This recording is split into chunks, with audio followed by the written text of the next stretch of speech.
Disney reinvents the classic tale of Pinocchio for Disney Plus on Disney Plus Day, that is September 8th. So is this new live action remake of Pinocchio as good as the original? You will soon find out in my review for Pinocchio. Before we begin, let me remind you to please hit the subscribe button because a lot of other early reviews are coming up. For instance, Hocus Pocus 2, Don't Worry Darling, and Woman King. Now, let's move to the review.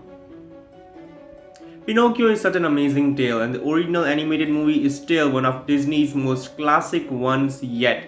But the fact that they opted to send this on Disney Plus is an embarrassment. At a time when theaters are literally struggling because of absence of giant blockbusters, Disney decides to send its Pinocchio live-action remake to their streaming service. Disney live-action remakes make a lot of money. For instance, Beauty and the Beast and The Lion King. Pinocchio would not only have provided theaters an array of hope, but would also have earned enough money for itself in the process. Pinocchio is a tale everyone knows about. It could have been big in theaters. But when I actually look at the film, it surely felt it wasn't big enough for theaters but neither small enough to send it on Disney Plus. They should have given it a little bit more budget. It looks quite cheap when you compare it to other Disney live-action films, and even that is an embarrassment because this story deserved a bigger budget and a theatrical release.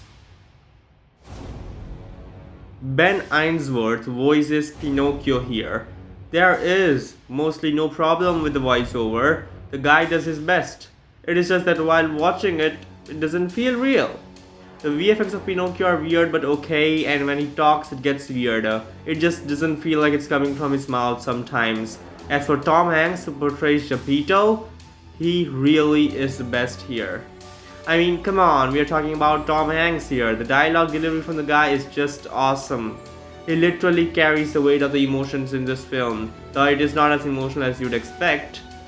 Well, Cynthia Erivo is the Blue Fairy, and she was truly magical. However, screen time doesn't let her explode, so Erivo was great, just wanted some more Blue Fairy here. Luke Evans as the coachman, though, was quite a delight, and so was Joseph Gordon-Levitt as Jimmy Cricket.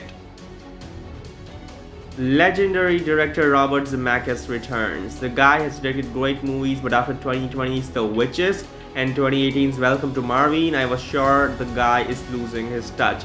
Pinocchio is no exception to that, but Pinocchio is also not as bad as those two, thanks for it being a popular source material. This feels like a movie that could have been directed by any other decent director who knows the source material. It misses a Zemeckis touch to it, even though it is directed by the same guy.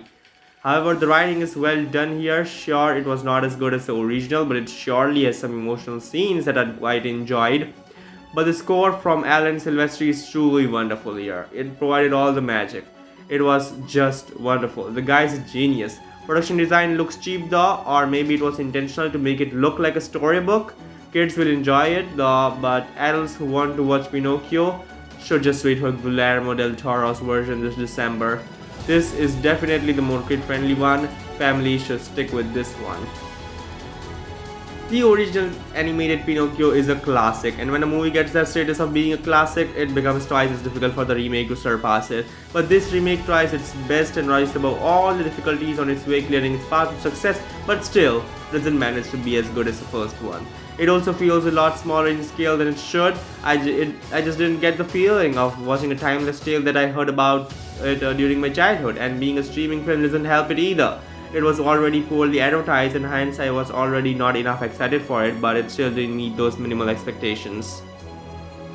Pinocchio is a good movie, but I don't think it does complete justice to the source material. Despite being the richest studio, Disney didn't provide enough budget here, and hence the film doesn't feel as big scale as it should. Tom Hanks and Cynthia Erivo are both great, and even the writing is okay, but it never feels as magical as the original. I am giving Pinocchio a 6.7 out of 10. I think everyone should watch it. It's quite magical and entertaining, but still, it's not as good as the original. Not even close, to be honest with you. So yeah, that was my review for Pinocchio. Share in the comment section down below how excited are you for this film. I don't think a lot of people are excited, but still. Thank you for watching. Like, share and subscribe Film Villa.